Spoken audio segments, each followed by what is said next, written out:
नहमदुहु व नुसल्ली अला रसूलिहिल करीम फ़अम्मा बाद आऊज़ु बिल्लाहि मिनश शैतानिर रजीम बिस्मिल्लाहिर्रहमानिर्रहीम अस्सलामु अलैकुम व रहमतुल्लाहि व बरकातुहू।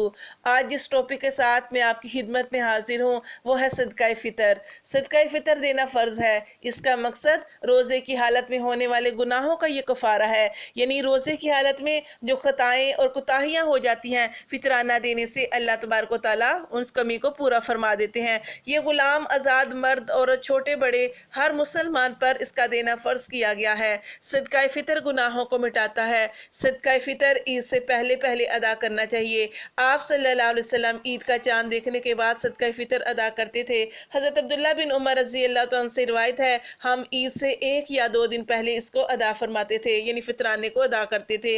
और हज़रत इब्ने अब्बास रज़ी अल्लाह तआला अन्हु से रिवायत है कि नबी सल्लल्लाहु अलैहि वसल्लम ने सदका फ़ितर रोज़ेदार को बेहूदगी और फहश बातों से पाक करने के लिए और नीस मुहताजों के खाने का इंतज़ाम करने के लिए फ़र्ज़ किया है। जिसने इसको नमाज ईद से पहले अदा किया तो उसका सदका फ़ितर अदा हो जाएगा, और जिसने इसको नमाज ईद के बाद अदा किया तो उसका सदका फ़ितर अदा नहीं होगा, बल्कि उसका सदका आम सदका शुमार होगा। तो इससे हमें पता चलता है कि अगर कोई शख्स ईद का चांद देखने के बाद जो है वो सदका फ़ितर अदा कर दे तो वो ठीक है। अगर कोई ईद से 1 या 2 दिन पहले भी दे दे, जैसे हज़रत अब्दुल्ला बिन उमर की हमने रवायत पढ़ी, और वो मकसद क्या था, ताकि ज़्यादा से ज़्यादा गरीब, मस्कीन, मुहताज लोग जो हैं वो भी इस खुशियों में शामिल हो सकें, अपनी ज़रूरियत को पूरा कर सकें।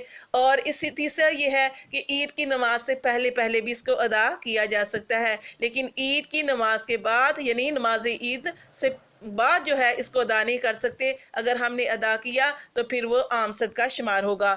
इसको हम दे सकते हैं, इसकी मिकदार ये है 1 सा, और जो कि 2.5 किलो मिकदार के बराबर बनती है। तो इसको हम गंदम से, जौ के हिसाब से, खजूर के हिसाब से, मुनक्के के हिसाब से और पनीर के हिसाब से दे सकते हैं। अब ये आपके ऊपर है कि आप किस हिसाब से देना चाहते हैं। अल्लाह ताला ने कुरान मजीद में इरशाद फरमाया है, फस्ताबिकुल खैरात, नेकियों में आगे बढ़ने की कोशिश करो। यानी अगर अल्लाह ताला ने आपको अच्छे हालात में रखा है, आप अच्छा खाते हैं, अच्छा पीते हैं, तो ज़रूरी नहीं है कि आप उसको गंदम के हिसाब से दें, आप उसको खजूर के हिसाब से भी दे सकते हैं। और खजूर में भी अजवा खजूर के हिसाब से दे सकते हैं, ताकि ज़्यादा रकम बन जाए और ज़्यादा से ज़्यादा लोगों की ज़रूरियात जो है वो पूरी हो जाए, और अल्लाह तबारक व तआला सदका फ़ितर से गुनाहों को भी मिटा दे।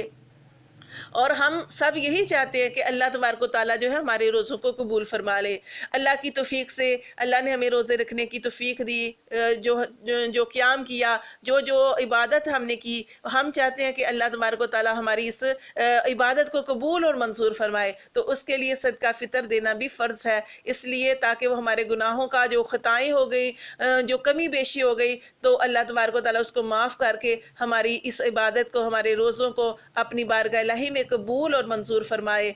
और जो हमने मेहनत की है अल्लाह तबारक व तआला उसको कबूल मंजूर फरमा के हमें इसका अजर अता फरमाए, क्योंकि अल्लाह तबारक व तआला ने इरशाद फरमाया कि रोज़ा मेरे लिए है और मैं ही इसका अजर देता हूँ। और नबी सल्लल्लाहु अलैहि वसल्लम की हदीस है कि आप सल्लल्लाहु अलैहि वसल्लम ने इरशाद फरमाया कि जन्नत में एक दरवाज़ा है जिसका नाम है बाबे रियान, और जो रोज़ा रखने वाले लोग हैं उस दरवाजे से दाखिल होंगे, यानी पुकारा जाएगा और रोज़ादार ही उस दरवाजे से दाखिल होंगे। तो अल्लाह तबारक व तआला जो है हमें जो है अब सदका फ़ितर को भी अदा करने की तौफीक अता फरमाए, और हमारी इबादत को, हमारे रमज़ान में रखे हुए रोज़ों को अपनी बारगाह इलाही में कबूल और मंजूर फरमाए।